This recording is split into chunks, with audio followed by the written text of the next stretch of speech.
우리 장로님 집사님들 괴롭혀 죄송합니다.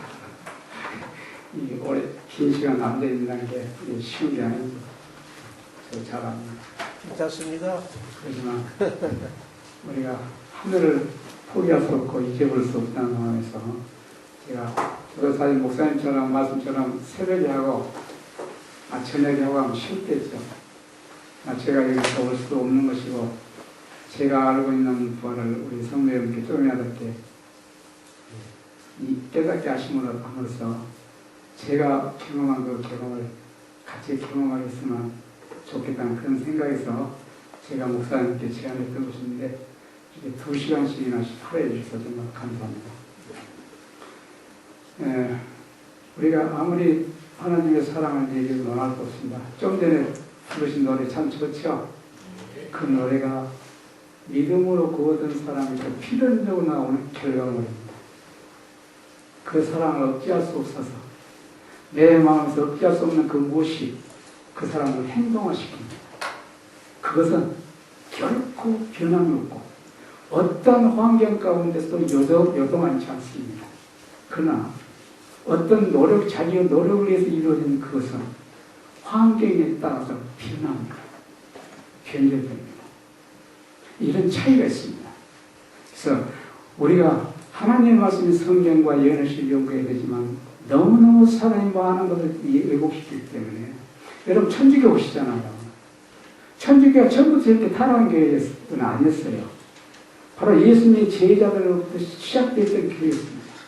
근데 그 교회가 조금씩 점진적으로 지도자가 바뀌고 이기적인 사람들이 도입되면서 조금씩 갉아먹기 시작해서 하나님과 전혀 상관이 멀어지는 그런 교회를 전락하고 나갔습니다. 근데 개신교가 그랬죠. 개신교가 그들이 마틴 루터의 그 종교 개혁을 부르짖고 천주교에서 나왔을 때 그들은 오직 말씀으로 돌아가겠다고 다짐을 했었습니다. 근데 그들이 전혀 말씀에서 멀어졌어요. 화이트인의 글을 보면 개신교는 교회도 아니에요.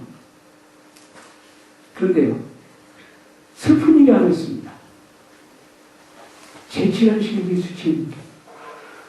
하나님의 가장 관심의 대상이고 어떤 상태에서라도 이 교회에서 눈동자를 옮길 수 없을 만큼 사랑하는 이 교회도 점진적으로 하나님의 말씀에서 멀어져 가고 있습니다. 그리고 성령이 역사할 수 없는 상태로 점점 가고 있습니다. 성도 여러분, 우리 예수님의 제 이름 이걸로 낫지 않았지요? 예수님의 제 이름을 고대하고 계시잖아요. 우리 주님께 굴복하자고요. 그리고 하나님의 말씀이 나에서의 가장 첫째 자리에 두도록 하자고. 제가 이런 말씀을 드리면 제가 자랑하기 위해서가 아니고 제가 행동한 것을 통해서 우리 성도 여러분들이 이해를 돕기 위해서 말씀을 드리면, 제가 저번에 어느 교회 가서 시간 썼더니 많은 분들이 감동을 받는데 어느 분이 제 홈페이지에 들어와서 조롱하는 걸 남기고 왔어요. 그래서 제가 그분에 그랬어요. 조롱이도 좋고 열심히도 좋고 요구도 좋다. 그러나 당당하게 해라. 당신의 이름을 걸고 여기다 공개적으로 해도 나 이 글 지우지 않는다고 제가 그려놨어요. 왜냐하면 제 글에는 비밀로 저와 그 사람은 볼 수 있게 하기도 하고 모든 사람이 볼 수 있게 이렇게 글을 올릴 수 있게 돼 있어요. 그래서 안 지우겠다고 했어요. 왜냐하면 지울 필요도 없어요. 제가 말씀드리면 제가 오늘 아침에요 12시에 일어났습니다. 잠이 안 와요. 제가 한 번도 안 한 적이 없습니다. 어제쯤 들어가서 잠을 자면서 한 30분 동안 쉬다 있었어요. 잠자리가 바뀌어서 그런 것 같지는 않은데 아침에 눈을 뜨니까 12시예요. 더 잠잘까? 아니야, 잘 수 없어. 그 집에 일어났어요. 왜요? 나에겐 하나님의 말씀이 필요하거든요. 제가 성경 봉사를 깨겠습니다. 하나님, 내가 이 성경을 수없이 읽었지만 내가 주님의 의도하는 대로 깨닫지 못한 부분이 너무 많이 있을 것입니다. 이 말씀을 주의 의도하는 대로 볼 수 있도록 저에게 지혜 주십시오. 이렇게 기도드렸습니다. 왜냐하면요, 하나님의 말씀을 제가 접하지 않으면 나는 필연적으로 왜곡되는 길을 갈 수밖에 없습니다. 저만 그런 게 아니고 모두가 그래요. 본능적으로. 이걸 사단은 너무나 잘 알아요. 그래서 우리가 하나님의 말씀은 읽는 것을 소홀하게 만들어요.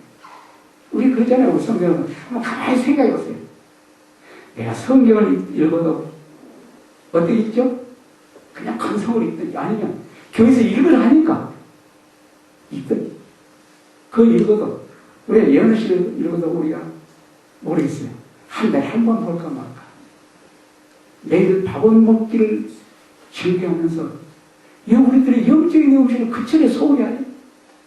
그건 우리들의 잘못이 아닙니다. 마귀가 그렇게 끌고 가고 있거든요.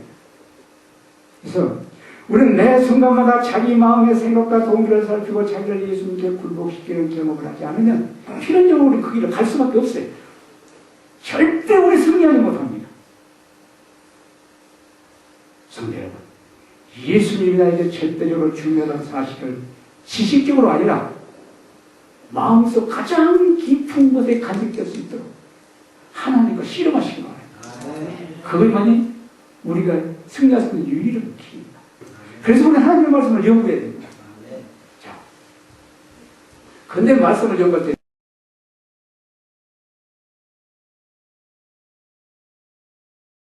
주의할 점이 있습니다. 우리는 하나님의 말씀을 주신 그분의 그 영의 것이 도움 없이 하나님의 계시를 올바르게 이해하거나 인식할 수 없습니다. 하나님의 말씀은 세상의 책과는 전혀 다릅니다. 세상의 책은 지식이 뛰어난 사람이 깨달을 수 있습니다. 그런데 하나님의 말씀은 지식이 뛰어난 사람은 더 불리합니다. 왜 불리하냐면 사람은 본능적으로 자기가 지식이 있는 만큼 하나님에 대한 의지하는 마음이 희석돼요. 그러니까 내가 알고 있는 만큼 더 하나님께 애절하게 구하지 않는다 이 말이에요.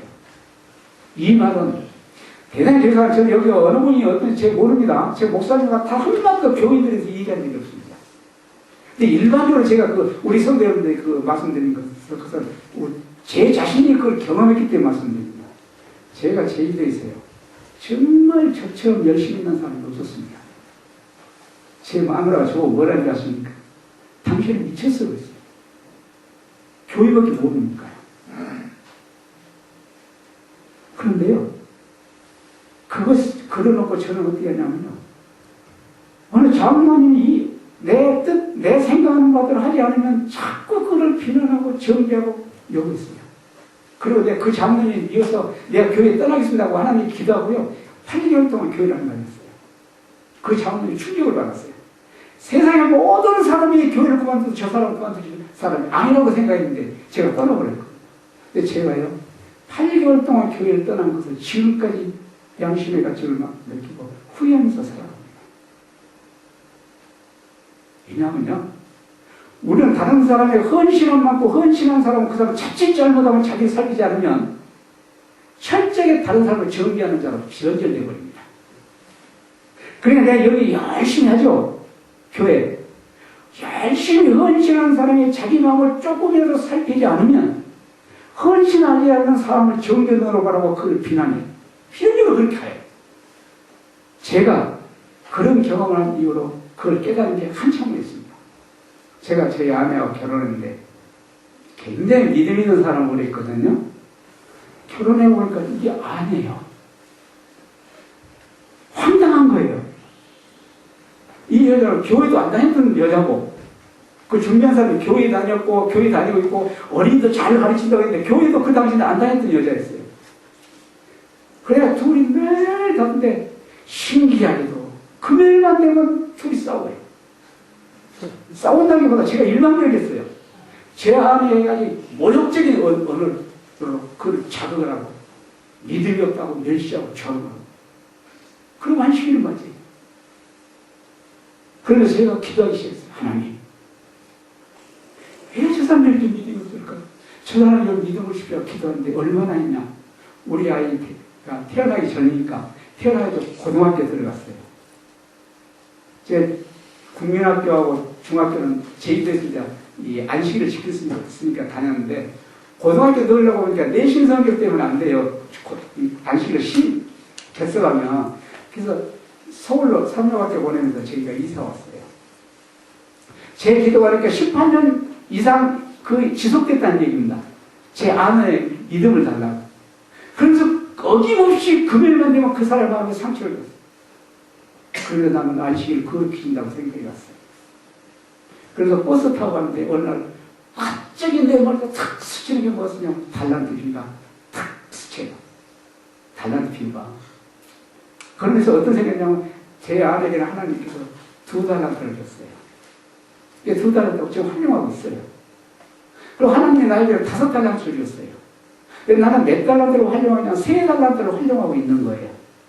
그러면서 그래 3달란트 활용하고 2달란트 활용 안 하고 있는 거예요. 그래서 내 아내에게 잊지도 않은 우리 아내에게 3달란트로 활용하라고 강요하고 있다고 생각이 부뜩 내 마음에 들면서 얼마나 내가 간여하고 추한 인간인 걸 느끼기 시작했어요. 그때 뭘 깨달았냐면 얼마나 내가 주님께 욕돌리고 주님은 18년 긴 세월 동안 나를 얼마나 참으셨을까 하는 생각이 들기 시작했어요. 잘못은 누구에게 있어요? 내 아내에게 있는 게 아니고 나에게 있었어요. 내 아내는 하나님이 준 자기의 능력들을 행하고 있는 거예요. 나는 하나님이 준 능력들을 행하지 못하고 있습니다. 그 사람보다 더 낫다는 이유로 그를 비난하고 정죄하고 그런 생활을 그처럼 오랫동안 살아왔어요. 제가 그때 하나님께 통곡을 하면서 얘기했어요. 하나님은 나에게 이 긴 세월 동안 나를 정죄하지 않으시고 나를 참아주셨네요. 내가 그 이후로요. 절대 어떤 사람을 대할 때 내 입장에서 아니고 그 사람 입장에서 평가하기 시작했어요. 제가 지금도 교회에 헌신합니다. 제가 교회에 헌신하지만 교회에 헌신하라고 밑과처럼 빠져나가는 사람도 있죠. 그 사람에 대해서 이만큼 한 것도 내 마음에 정죄하는 어떤 마음을 갖지 않습니다. 갖지 않는 게 아니라 못 갖습니다. 왜냐하면 예수님의 은혜가 나에게 주어진 것만큼 내가 행동해야 되는데 나는 행하지 못하고 있다는 것 때문에 그렇습니다. 제가 새벽에 일어난 이유가 잠이 없어서가 아닙니다. 내 자신의 추함을 하기 때문에 하나님께 매달려 하기 때문에 저는 기도하기 있습니다. 그리고 내가 가증한 인간이 되지 않겠어. 누군가를 정죄하고 비난하는 그런 마음을 갖지 않게 하게 해달라고 그걸 갖기 위해서 하나님께 매달리고 기도합니다. 성도님, 이 교회는 능력 있는 사람을 원하지 않습니다. 이 교회는 힘이 없고 무력하고 가난한 사람, 볼품없는 사람, 세상에서 버림받은 사람, 그 사람이 주님께 자기의 도움을 요구하는 그 사람을 요구하시는 거예요. 왜냐하면요, 그 사람을 통해서 하나님이 역사할 수 있거든요. 그래서 우리는 하나님의 말씀을 요구하는데 항상 많이 아는 분요 더 기도하시기 바랍니다. 많이 헌신하는 분 더 기도하시기 바랍니다. 왜냐하면 잘못 헌신 안 하는 사람 볼 게 아니라 나를 위해서 당신의 희생을 버린 정말 인간의 욕으로 바보 같은 그분, 멍청이 같은 그분이 나를 위해서 희생하는 걸 비하면 내가 희생이 뭐예요? 아무것도 아니잖아요. 항상 그걸 염두에 두시기 바랍니다. 자, 우리는 도움 없이 하나님의 신을 받을 수 없습니다. 성령의 인도하심이 없이는 우리는 항상 성경을 왜곡 오해하는 일은 면하지 못할 것이다. 이건 하나님의 말씀이니까 틀림없겠죠. 그렇습니다. 성경을 많이 읽거나 그것은 이익도 없고 오히려 많은 경우 결정적인 해를 가져다 줍니다. 저희 교회에 새벽마다 새벽 기도하시는 연락하신 장로님 계십니다. 우리 정 집사님 아버님 어머니도 그렇게 새벽에 가서 교회에서 기도하십니다. 그런데 그분 중에 한 분이 이런 분이 있어요. 뭘 얘기하면 성경 탁 들이대요. 열심히 탁탁 들이대요. 그게 많이 안다는 얘기예요. 그분이 뭔 일, 일반적인 하는 얘기가 여자들 치마 입고 오라지, 여자들 바지 입고 오는 걸 자꾸 얘기해요. 하나님이 교회에 왜 여자들이 바지 입고 온다고? 우리 여자분들 바지 입고 오면 교회 바지 입고 오면 안 됩니까? 됩니까? 안 됩니까? 우리 남자 바지 입고 계신 분 한번 손 들어보세요. 안 계시죠? 제 여자 바지 입고 계시잖아요. 그 장로님 뭘 착각하고 있냐면 바지는 남자의 옷이라고 하는 이런 인식을 가지고 있는 거예요. 제가 그분 장로님 장로님, 장로님, 스코틀랜드라는 나라 좀 가보세요, 제가. 왜냐면, 스코틀랜드의 전통복은 남자들이 치마를 입어요. 그럼 그거 안 되죠? 왜 제가 이 말씀을 드리냐면, 우리가 하나님의 말씀을 읽을 때 하나님께 지혜를 구하지 않으면 필연적으로 우리가 알고 있는 지식이 나를 정죄하는 사람으로 만들어버려요.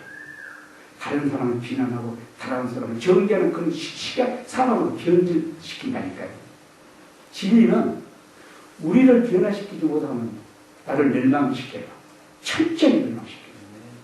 그래서 우리 성도님들 하나님의 말씀을 볼 때마다 정말 나에게 필요하고 중요한 말이지만 이 말씀은 우리 인간의 바뀌는 하나님의 말씀이기 때문에 하나님의 도움이 절대적으로 필요하다고 하는 것을 마음에 절대 잊어버리지 마시기 바랍니다. 그 잊어버리면 위험합니다. 야, 지금 내가 경고와 견책에 대한 증언을 그대들에게 보낼 때 그대들 중 다수가 그 증언은 단순히 화이자의 의견에 불과하다는 말을 하고 있다. 이처럼 그대들은 하나님의 영을 못한다?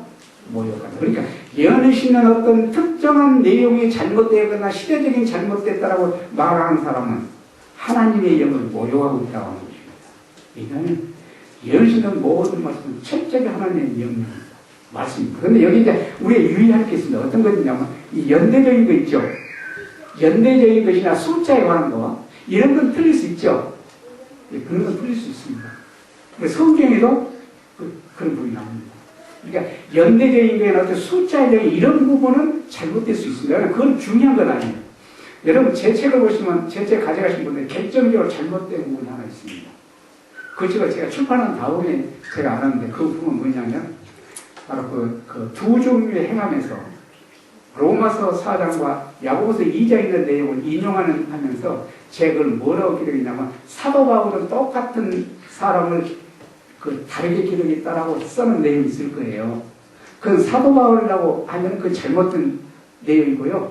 거기다가 그냥 하나님의 말씀은 성경은 그렇게 사도 바울을 대신 넣으면 맞을 겁니다. 그래서 우리의 삶 속에서 우리가 잘못된 그런 부분들이 있을 수 있다는 걸 염두에 두시고 하나님의 화이트인을 통해서 쓰시는 하나님의 말씀은 모두 하나님의 말씀이다. 그러므로 이 말씀이 내가 이해하지든 이해하지 못하는 하나님의 말씀으로 받아들이는 자세를 가질 때 우리는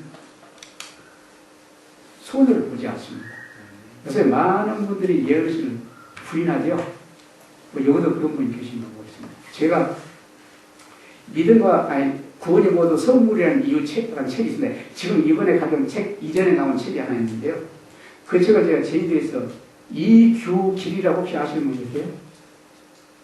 이분이 굉장히 머리가 좀 비상한 분이십니다. 이분이 제 나이 정도 됐는데 아직도 장로 안수를 못 받고 있어요. 교회에서 장로 안수를 안 주는 거예요. 제가 작년에 가서 그분의 그 책을 우연히 주게 됐어요. 이분이 그 책을 봤는데 제가 일을 하고 있는데 전화가 왔어요. 장로님. 그분의 말에 의하면 그렇습니다. 제가 지금까지 본 책 중에서 수많은 책을 봤지만 이 책처럼 좋은 책이 없습니다고 얘기하시면서 그 책을 처음부터 볼 때 끝날 때까지 눈을 못 뗐다고 얘기하시면서 무슨 얘기를 하시냐면요. 제가 지금까지 화이선자를 부정했습니다 그러시더라고요. 화이선자를 인정 안 했대요. 이분이 그 책을 보고 내가 이제는 화이선자를 인정합니다 그러더라고요. 이처럼 예언의 신을 부정하는 분들이 굉장히 많이 있습니다. 근데 그거는 결국 자기 소원입니다. 왜냐하면 성령의 음성을 스스로 거절하는 거거든요. 그래서 예언의 신의 내용을 항상 하나님의 말씀이라는 염두에 두시고 하나님께 지혜를 구하는 그런 생을 사시고요. 비록 내가 보기 쉬운 내용일지라도 그것에 대해서 어떤 경멸하는 마음을 가질 때 결국 나에게서 성령은 떠나간다고 하는 사실을 반드시 염두에 두시기 바랍니다. 그것이 우리에게 중요합니다.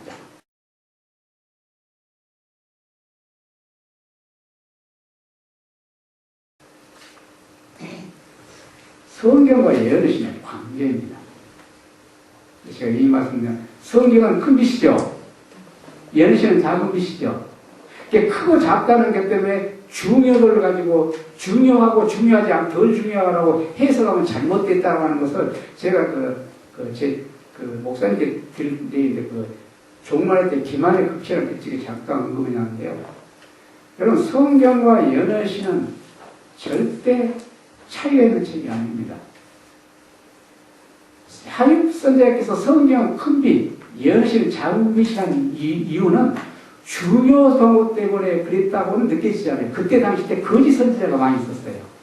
그래서 노선사도 없이 선지자라고 하니까 화이트는 자기 선지자라고 했어요? 아니라고 했어요? 선지자 아니라고 그랬어요. 왜냐하면 구별하기 위해서 그 사람이니까. 그럼 화이트이 선지자 아닙니까? 선지자예요. 화이트님께서 큰 빛과 작은 빛이라 쓴 개념은 우리가 하나님의 성경과 연애신을 전체를 놓고 볼 때 어떤 결론이 나오냐면 중요도 때문에 큰 빛과 작은 빛이라고 얘기한 게 아니고 먼저 주어진 책으로서 확정적으로 검증된 책. 성경은 모든 삶이 그때 당시 때 하나님의 말씀이라고 인정하잖아요. 인정했지만 연애신은 아니었거든요. 그때 당시는. 그래서 그런 결론에서 했다라는 것이 명확하게 이해가 됩니다. 왜냐하면 우리가 성경 화이선자께서 연애신을 작은 빛이라고 쓴 내용은 우리 한국어로 번역된데요. 여러분 보시면 10손가락 안 5곳도 없습니다. 작은 빛이라는 내용. 그런데요, 예언의식을 큰 빛이라고 지칭한 내용들은 무수히 많습니다. 그러면 어디는 화이트의 예언의식을 큰 빛이라고 어디는 작은 빛이라고 얘기할 수가 없잖아요. 말이 안 되잖아요. 그러니까 그 큰 빛과 작은 빛의 해석상에서 우리 교회에서 상당히 오류를 보아왔다. 우리 교회 많은 분들이 그걸 염두에 두시고 성경과 예언의식은 동일하게 중요한 책이라는 걸 명심하시고요. 오히려 저는 그렇게 생각 않지만 만약 둘 중에 하나 어느 걸 선택하겠냐 한다면 저는 사실 예언신을 선택하고 싶어요. 왜냐하면요, 여러분 믿음으로 구하는 것이 구원이 얻는 것이 뭐인지 여러분 모르세요. 왜 모르는지 아세요? 성경이 없어요. 성경은 믿음으로 구하는 딱 그것뿐이에요. 왜 믿음으로 구하는 것이 어떤 것인가에 대한 구체적인 내용이 성경을 통해서 절대 발견할 수 없습니다. 근데 예언식을 보면 주옥 같은 내용으로 이렇게 설명해 놔요. 우리 겸손 있죠, 온유 있죠, 교만 있죠. 이런 모든 것들이 성경은 명확하게 설명되어 있지 않지만 예언식은 그걸 구체적으로 설명해 놨어요. 그러니까 성경은 본질적인 내용이고 예언식은 본질적인 내용을 구체적으로 설명을 해놔요. 주석식으로. 그래서 굉장히 좋습니다. 자, 우리가 말세는 짐승의 표에 대해서 일요일이 휴업령이 짐승의 표라고 우리 다 아시잖아요. 그 성경 어디도 찾아볼 수 없습니다. 성경을 가지고는 절대 모릅니다. 우리가 예언신을 가지고 있기 때문에 그걸 알 수 있어요. 우리가 마지막 환난할 때나 예수님의 제가 산에 올라가는 가장 그런 모든 것들이 예언신에 정확하게 기록되어 있습니다. 굉장히 중요한 책. 아까도 말씀드렸는데 그래서 예언신, 이제 보시겠지만 마지막 지금 예언신을 사탄이 집중적으로 공격하고 있습니다. 그래서 우리가 예언신을 이렇게 왜곡된 편향 가질 수밖에 없습니다. 자, 거룩한 성령이 성경과 예언신의 저자이다. 그렇죠? 네. 성령이 저자고 예언신은 저자가 아닌 게 아니죠. 그러니까 똑같은 동일한 성령에서 기록된 책이 어느 책이 중요하고 어느 책이 중요하지 않다는 건 앞뒤가 안 맞는 얘기잖아요. 이 내용만 보더라도 저자가 성령인데, 자, 이것들은 사람이 원하는 뜻을 의미하도록 또는 인간의 생각과 감정을 전달하거나 온갖 어려움을 무릅쓰고 인간의 계획을 추진하도록 왜곡되고 전향되어서는 안 된다. 이 말은 무슨 말이냐? 제가 설명되어 있습니다. 우리가 예언의신이나 성경을 할 때 자꾸만 나에게 유리한 내용만 자꾸 강조를 해요. 내 마음에 거스리거나 내 마음에 들지 않는 내용을 무시해버린다 이 말이에요. 보편적으로. 그거는 굉장히 위험하고 극단으로 버립니다. 뒤에 나오겠지만 우리가 예언의신을 읽는 분 중에 대부분의 분들이 극단론자가 많습니다. 문제가 그러죠? 다 인정하시잖아요. 그거는 예언의신이 얼마나 위험한가를 얘기하고 있습니다. 예언의신을 잘못 읽으면요, 편향되게 갈 수밖에 없습니다. 극단으로 합니다. 근데 하나님의 말씀, 성경과 예언신이 중요함을 알고 전체를 볼 줄 보게 될 때, 전혀 그러기를 갈 이유도 없고 갈 수도 없습니다. 자.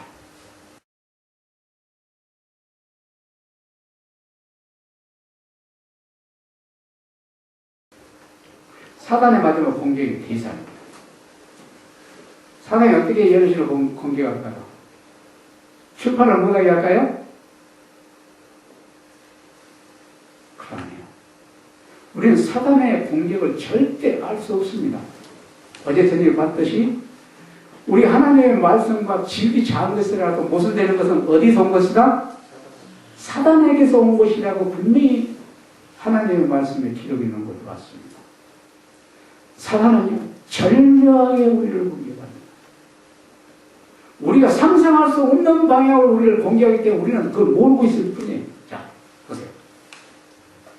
원수는 증언에 대한 우리의 백성들의 믿음을 흔들기 위한 그의 교묘한 노력을 경계하다.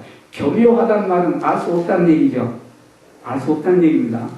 그러니까 이 교묘하다는 말이 우리들은 실감이 안 가요. 왜 안 가냐면 우리 인간의 사고방식에서 교묘함으로 생각하는 거예요. 근데 이거는 사단이 우리보다 더 높은 영역에 있는 신적인 존재, 우리 인간의 시각에 볼 때 신적인 존재인 천사의 교묘함이라 이 말이에요. 자, 마귀가 천사 얼마를 속였습니까? 네, 3분의 1이 속았습니다. 그러니까 천사가 속을 정도라면 우리 인간은 어떨까요? 상상도 할 수 없습니다. 그처럼 교묘합니다. 그렇기 때문에 우리는 오직 하나님의 말씀을 통하지 않고 말씀과 조금이라도 벗그러지거나 이상이 있는 것은 그걸 의심해 볼 필요가 있는 것이죠. 그리고 그 말씀도 어떤 특정한 한 부분이 아니라 하나님의 전체를 통해서 그 같은 내용을 뽑아서 이걸 해야 되는데 이 부분은 우리 성도 여러분들의 그 재능에 달렸다고 할 수 없고 재능이라고 좀 그러지만 우리 성도 여러분들의 노력이 그만큼 하나님과 씨름을 통해서 하나님께 구해야 된다고 생각합니다. 왜냐하면 제 자신의 경험한 바에 의하면 그렇습니다. 제가 4년이 넘는 동안 그 책을 이걸 미친놈처럼 하다 보니까 제가 허리가 망가졌었어요. 오랫동안 앉아서 하다 보니까. 그래서 제가 지금도 허리를 못 쓴 이유가 그랬습니다. 그런 과정을 하다 보니까 하나님께 매달리고 하다 보니까 하나님께 지혜를 주셨든지 성경과 예언의 정체를 보이게 해요. 제가 이런 말씀 들어보는 분들은 전도를 교만하다고 하는데 사실 성도 여러분, 제가 겸손한 소리 듣기 위해서 사실을 거짓말할 수는 없잖아요. 그러잖아요? 배낭되지만요. 우리가 어떤 분이 이렇게 말과 행동을 이렇게 보거나 들으면요, 저게 잘못됐다는 게 보여요. 왜냐하면 하나님의 말씀의 전체를 이렇게 보게 되니까요, 명확하게 보여요. 그래서 저는 그것이 하나님께 어떻게 저에게 그런 걸 주는지 저는 모르겠어요. 그러나 분명히 그래요. 그래서 하나님의 말씀의 성경과 예언의 신을 우리가 예언을 심는 데가 가까이 하고 하나님과 씨름하게 되면 하나님께서 모든 사람에게 그걸 준다고 하는 것을 기록되어 있습니다. 자, 증언에 대한 우리 교회들의 신뢰를 약화시키는 일을 한 후에는 장벽을 헐어버림으로 진리에 대한 불신이 널리 퍼지게 되고 오류의 세력을 막아내기 위하여 높여지는 음성이 없어지게 된다. 그러니까 올바로 교회에서 어떤 잘못된 것을 지적하는 음성이 사라진다 이 말이죠. 우리가 교회에서 잘못된 것 지적하면 그 사람이 믿음 있는 사람이 없는 사람이라고 생각해요? 믿음 없는 사람이고 교회를 하나님의 사업을 망치는 말썽질이라고 우리는 자꾸만 생각해요. 근데 그렇지 않거든요. 그분이 어떤 마음으로 그걸 했느냐를 우리는 평가해야 돼요. 그분이 정말 교회를 사랑하고 교회에 하나님의 말씀대로 돌아가야 한다는 그런 애절한 마음에서 그 사람 그걸 개선하기 위해서 하는 말일 때 그것은 결코 잘못될 수가 없습니다. 그건 정죄도 아니고 비난도 아니에요. 근데 우리는 도매금으로 그래. 그래서 우리가 잘못된 걸 보면서 어떻게 하죠? 입을 다물어요. 입 다물고 있으면 겸손한 사람이고 입 벌려서 잘못된 것을 신정하고자 하는데 그걸 건의하고 그걸 지적하면 그 잘못되고 그렇습니까? 교만한 사람이 그렇습니까? 아니에요. 마음이 그렇게 이상하게 우리 뭐 잘못되겠죠. 우리는 교회에서의 어떠한 비난이나 어떠한 시련을 줄지라도 그걸 수용할 수 있는 자세가 되어야 됩니다. 예수님처럼. 그러니까 어떤 사람이 나에게 혹독한 비난해요. 저에게. 그래서 그걸 수용할 수 있는 자세가 되어야 된다. 그런데 그건 우리 인간으로는 불가능해요. 하나님과 끝없는 관계를 유지할 때 하나님께 그걸 주시는. 자, 사단이 개입한 바이며 백성들로 하여금 하나님의 영의 증언의 경고와 책망의 주의를 기울이지 않게 길을 준비한 자는 모든 종류 오래 밀물이 활력 얻어 쏟아오는 것을 보겠다. 우리가요, 교회가 무능하고 힘이 없고 냉랭한 이유는 말씀으로부터 돌아섰기 때문에 그렇습니다. 우리는 자꾸만 인간적인 방법을 씁니다. 세상, 하나님의 말씀은 그러지만 그래도 현실은 안 그래. 그런 말, 여기도 그런 말 하는 거 모르겠어요. 저는 어떤 것은 하나님 말씀이 이렇다고 하면, 아니야, 하나님의 말씀은 그러지만 지금 시대가 어떤데 환경이 그렇지 않아. 그래도 우리가 좀 이 사람들 이렇게 해서 하면은 그 사람들 열심히 내면 되잖아. 이런 얘기를 자꾸 잘합니다. 근데 그건 굉장히 위험합니다. 인간적인 면에서 볼 때 그건 합당하지만 하나님의 입장에서는 굉장히 위험해요. 왜냐? 성령을 소멸시키기 때문에 그렇습니다. 자, 하나님의 말씀을 밝히신 그대로 그분의 유혹에 순종했을 것 같으면 그들의 의무를 깨우쳐주고 하나님의 말씀을 순종하기를 등하지 않은 그들의 뭐가 죄악과 이 무서운 위험을 알려주기가 특별한 증언들은 주어지지 않았을 것이다. 그러니까 연신의 역할을 지금 말씀하고 있죠. 연신은 우리 자신의 결정과 잘못을 지적해 주기 위해서 주어졌다 이 말이에요. 그렇죠? 그런데 연신은 있는데 여러분들 마음 편할 이유가 없습니다. 절대 편하지 않습니다. 자꾸만 내 마음에 부담을 가는 그런 내용들이 너무너무 많습니다. 근데 그 내용을 수용하게 되면 그 다음에 그 주옥 같은 말로 표현합니다. 주옥 같은 말로 표현. 그리고 하나님의 그 놀라운 사랑이 마음에서 경험하게 됩니다. 근데 그 과정을 우리는 넘지 못합니다. 나에게 부담감이 되고 이게 도무지 현실성이 없는 것처럼 느낍니다. 예, 우리는 하나님의 연신의 목적은 우리 자신의 결정과 잘못을 지적해 주는 거기 때문에 우리 성도 여러분들이 마음의 부담감을 가기나 이렇게 좀 거스른 내용 있잖아요. 그 내용을 더 받아들이려고 노력하시고 그것을 받아들일 수 있도록 해달라고 하나님께 기도하셔야 됩니다. 그걸 여러분 무시해버리면 여러분이 손해입니다. 자, 마지막 날에 위험한 때, 우리 마지막 날의 위험을 아십니까? 우리는 모릅니다. 이 빛이 매우 필요한 하나님의 백성들에게 그것이 미치지 못하도록 막는 것이 사단의 특별한 목적이다. 이게 무슨 말이죠? 이것은 예언시의 중요성을 간접적으로, 역설적으로 보여주죠. 우리들에게 너무너무 중요하다면 역설적으로 보여주는 거예요. 왜냐? 사단이 공격하는 건 뭘 공격해요? 자기에게 불리한 걸 공격해요. 그래서 뭘 공격했었어요? 안식일을 공격했잖아요. 그런데 마지막 때는 안식일을 공개한다는 내용이 예언시를 어디서 없어요? 마지막 때 사단이 공개하는 예언시를 공개한다는 얘기 기록이 있어요. 그러니까 예언시를 공개하는 게 예언시를 출판 못하게 하는 게 아니에요. 출판하라는 거예요. 근데 우리 성도들은 예언시 읽습니까? 안 읽잖아요. 그것이 공격을 당하고 있다는 증거예요. 이 서해 가면 요새는 이제 무슨 장사꾼으로 표현했어요, 서해가. 야, 각종 뭐 건강보조 이런 거 하잖아요. 왜 그러냐면요. 책이 안 나가는 겁니다. 책이 판매가 안 되니까 적자하고. 그러니까 이걸 보존하기 위해서 어쩔 수 없이 그런 것들이 듭니다. 제가 책을 한 권 맡겨봤더니요. 동종할 때 제 책이 부어지 모두 선물이라는 이 책이 있습니다. 그 책을 10권을 팔았어요. 1년 동안. 1년에. 제가 그 책을 해석해 왔는데요. 그처럼 책이 안 나가요.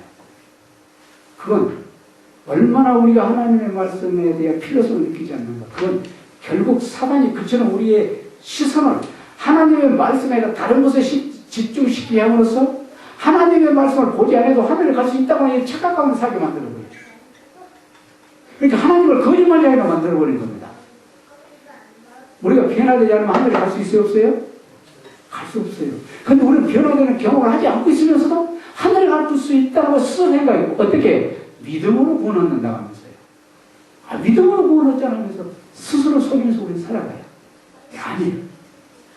변함을 경험하지 못하면 절대 내릴 수 없습니다. 왜냐하면 하늘에 데려다 놔도 살 수가 없어요. 거기서.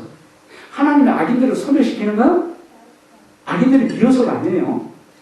그들이 하늘에서 살 수 없기 때문에 그 필연적으로 소멸시킬 수밖에 없습니다. 그래서 우리가 변함을 경험해야 됩니다. 그 경험도 우리 오늘 저녁에 보시면 알겠지만 우리의 노력이 그런 것이 아니라고 합니다. 물론 오늘 저녁에 아까 완전히 이해 못했는데 다음 마지막 날 보면 우리가 얼마나 변화되고 누군가를 사랑하고 헌신하고 희생하는 것이 내 노력에 의해서 이루어지지 않는다고 하는 게 무수히 많은 하나님의 말씀이 기록되어 있습니다. 그래서 우리 인간을 구원하기 위해서 그처럼 많은 것을 준비한 예수님의 애절한 모습을 우리가 볼 수 있습니다. 이 마지막 때의 위기에 처하여 빛이 절실히 필요한 하나님의 백성들에게 빛이 전달되지 못하도록 방해하는 것이 누구다 것이다? 사단의 특별한 목표입니다. 왜 어떻게 이렇게 특별하다고 썼을까요? 마지막 위기 때 우리는 위기를 모르고 살아가고 있습니다. 시대에서 초기문지로입니까? 제 기억에는 초기문지로 하는 거예요. 그거는 기차가 가는데 기차 선장이 있습니다. 그게 누구예요? 마귀예요.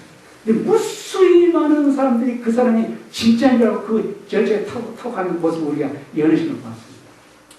우리의 위기에 처해 있음에도 그 위기가 뭔지가 모르면서 우리는 살아가는 거예요. 그리고 자기를 속이면서 난 하늘에 갈 수 없다. 난 하나의 백성이다. 왜냐? 내가 교회 와서 헌금 내고 교회 헌신하니까 난 하늘에 갈 수 있다고 생각하는 것입니다. 근데 하나님은 아니라고 얘기합니다. 자, 사단의 최후의 기만입니다. 최후의 기만은 이제는 없다는 얘기죠. 그건 얼마나 자기의 모든 역량을 거기에 집중시킨다는 얘기죠. 그렇죠?